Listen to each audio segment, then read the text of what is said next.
ವರ್ಷದಿಂದ ಜಿಬಿಎ ಚುನಾವಣೆಗೆ ಮೂರೂ ಪಕ್ಷಗಳು ತಯಾರಿ ನಡೆಸಿದೆ. ಅದರಲ್ಲೂ ಪ್ರಾದೇಶಿಕ ಪಕ್ಷವಾಗಿರುವಂತಹ ಜೆಡಿಎಸ್ ಜಿಬಿಎ ಚುನಾವಣೆಗೆ ಸಿದ್ಧವಾಗ್ತಿದೆ. ಜನತಾ ಸಮಾವೇಶ ನಡೆಸುವ ಮೂಲಕ ಜಿಬಿಎ ಚುನಾವಣೆಗೆ ನಾವು ರೆಡಿ ಅನ್ನೋ ಸಂದೇಶ ಸಾರೋಕೆ ಮುಂದಾಗಿದೆ. ಹಾಗಾದ್ರೆ ಜೆಡಿಎಸ್ ಸಮಾವೇಶ ಯಾವಾಗ ಅಂತೀರಾ? ಈ ಸ್ಟೋರಿ ನೋಡಿ.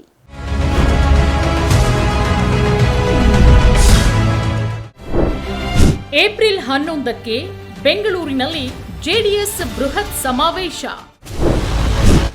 ಜಿಬಿಎ ಚುನಾವಣೆಗೆ ರಣಕಹಳೆ ಮೊಳಗಿಸಿದ ದಳಪತಿಗಳು.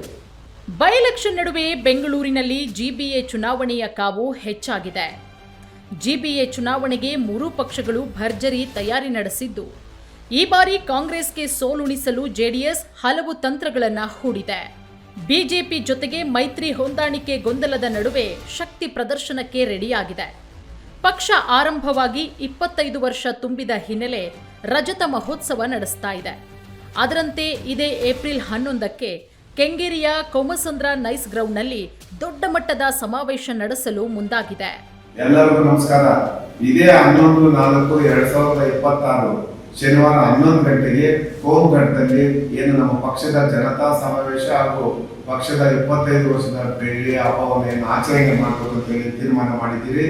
ಈ ಒಂದು ಸಮಾವೇಶದಲ್ಲಿ ನಮ್ಮ ಪಕ್ಷದ ಮಾಜಿ ಪ್ರಧಾನಮಂತ್ರಿಗಳು, ಪಕ್ಷದ ರಾಷ್ಟ್ರೀಯ ಅಧ್ಯಕ್ಷರಾಗಿರ್ತಕ್ಕಂಥ ಪೂಜ್ಯ ದೇವೇಗೌಡರು ಸಾಹೇಬರು, ಕೇಂದ್ರದ ಸಚಿವರು, ಪಕ್ಷದ ರಾಜ್ಯ ಘಟಕದ ಅಧ್ಯಕ್ಷರಾಗಿರ್ತಕ್ಕಂಥ ಕುಮಾರಣ್ಣರವರು, ನಮ್ಮ ಯುವ ಘಟಕದ ರಾಜ್ಯಾಧ್ಯಕ್ಷರಾಗಿದ್ದ ನಿಖಿಲ್ ಕುಮಾರಣ್ಣರವರ ಆದಿಯಾಗಿ ಎಲ್ಲ ನಮ್ಮ ಪಕ್ಷದ ಹಿರಿಯ ಶಾಸಕರು, ಪಕ್ಷದ ಎಲ್ಲ ಪ್ರಮುಖ ಮುಖಂಡರು ಏನು ಒಂದು ಸಮಾವೇಶದಲ್ಲಿ ಭಾಗಿಯಾಗ್ತಾ ಇದ್ದಾರೆ.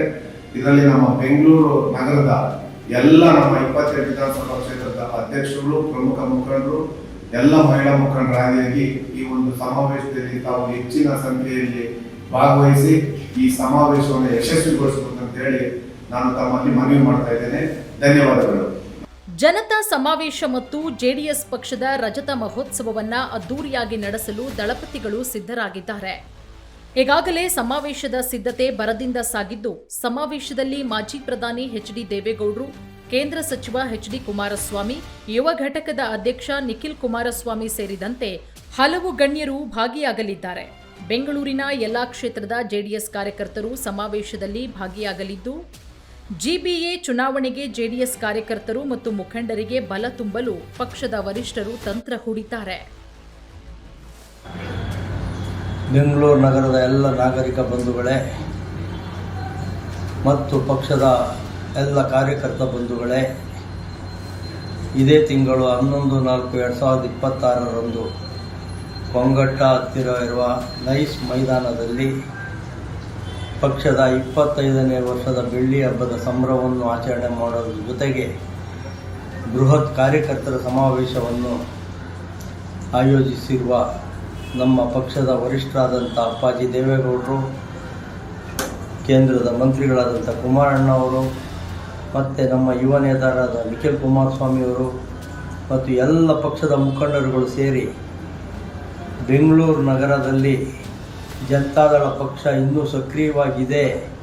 ಬೆಂಗಳೂರು ನಗರಕ್ಕೆ ಕುಮಾರಣ್ಣ ಮತ್ತು ದೇವೇಗೌಡ ಅಪ್ಪಾಜಿಯವರು ಕೊಟ್ಟಿರುವ ಕೊಡುಗೆಗಳು ಏನೇ ಅನ್ನೋದನ್ನು ಎಲ್ಲರಿಗೂ ತಿಳಿಸಿ ಮತ್ತೊಮ್ಮೆ ನಾವು ಪಕ್ಷವನ್ನು ಬಲಪಡಿಸುವ ನಿಟ್ಟಿನಲ್ಲಿ ಮತ್ತು ಇವತ್ತಿನ ಕಾಂಗ್ರೆಸ್ ಸರ್ಕಾರ ಏನು ಬೆಂಗಳೂರು ನಗರವನ್ನು ಹದಗೆಡಿಸಿ ಕಸ, ಒಳಚರಂಡಿ, ರಸ್ತೆ ಯಾವುದೇ ಒಂದು ಅಭಿವೃದ್ಧಿ ಕಾರ್ಯಕ್ರಮಗಳನ್ನ ಮಾಡದೆ ಇವತ್ತು ಜನಗಳನ್ನ ಬೀದಿ ಪಾಲಾಗಿ ಏನು ಮಾಡಿದ್ದಾರೆ, ಇದ್ರ ಎಲ್ಲರ ವಿರುದ್ಧ ಹೋರಾಟ ಮಾಡಲಿಕ್ಕೆ ಮತ್ತು ಮುಂದಿನ ದಿನಗಳಲ್ಲಿ ಬರುವ ಜಿಬಿಎ ಮತ್ತು 2028ರ ವಿಧಾನಸಭಾ ಚುನಾವಣೆಗೆ ಪಕ್ಷವನ್ನು ಸಂಘಟನೆ ಮಾಡಲು ಎಲ್ಲ ನಾಯಕರು ಮತ್ತು ಕಾರ್ಯಕರ್ತ ಬಂಧುಗಳು ಸೇರಿ ಇದೇ 11/4/2026 ಬೃಹತ್ ಸಮಾವೇಶಕ್ಕೆ ಬನ್ನಿ, ಪಕ್ಷವನ್ನು ಕಟ್ಟೋಣ.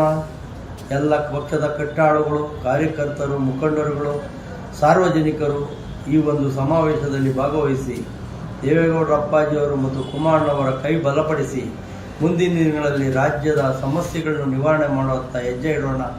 ಬನ್ನಿ, ಕಟ್ಟೋಣ, ಜನತಾದಳವನ್ನು ಕಟ್ಟೋಣ. 28ರ ಚುನಾವಣೆಗೆ ಲೋಕಲ್ ಬಾಡಿ ಎಲೆಕ್ಷನ್ ಬಹಳ ಮುಖ್ಯವಾಗಿದೆ. ಅಲ್ಲದೆ ಬೆಂಗಳೂರಿನಲ್ಲಿ ತಮ್ಮ ಸಾಮರ್ಥ್ಯ ಪ್ರದರ್ಶನಕ್ಕೂ ಕೂಡ ದೊಡ್ಡ ಸವಾಲಾಗಿದೆ. ಹೀಗಾಗಿ ಜೆಡಿಎಸ್ ತನ್ನ ಪ್ರಾಬಲ್ಯ ಹೆಚ್ಚಿಸಿಕೊಳ್ಳಲು ಈ ಚುನಾವಣೆ ಬಳಸಿಕೊಳ್ಳಲು ಮುಂದಾಗಿದ್ದು, ಟಿಕೆಟ್ ಆಕಾಂಕ್ಷಿಗಳ ಪಟ್ಟಿಯನ್ನು ಕೂಡ ಸಿದ್ಧಪಡಿಸಿದೆ. ಜಿಬಿಎ ಚುನಾವಣೆಗೆ ಬಿಜೆಪಿ ಮೈತ್ರಿ ಬಗ್ಗೆ ಸ್ಪಷ್ಟ ಮಾಹಿತಿ ಸಿಗ್ತಾ ಇದ್ದಂತೆ ಜೆಡಿಎಸ್ ತನ್ನ ಅಭ್ಯರ್ಥಿಗಳ ಪಟ್ಟಿಯನ್ನ ಬಿಡುಗಡೆ ಮಾಡೋದಕ್ಕೆ ಚಿಂತನೆ ನಡೆಸಿದೆ. ಹೀಗಾಗಿ ಬೆಂಗಳೂರಿನಲ್ಲಿ ನಡೀತಾ ಇರುವ ಬೃಹತ್ ಸಮಾವೇಶ ಜೆಡಿಎಸ್ಗೆ ಎಷ್ಟರ ಮಟ್ಟಿಗೆ ಬಲ ತಂದು ಕೊಡುತ್ತೆ ಅನ್ನೋದನ್ನ ಕಾದು ನೋಡಬೇಕಾಗಿದೆ.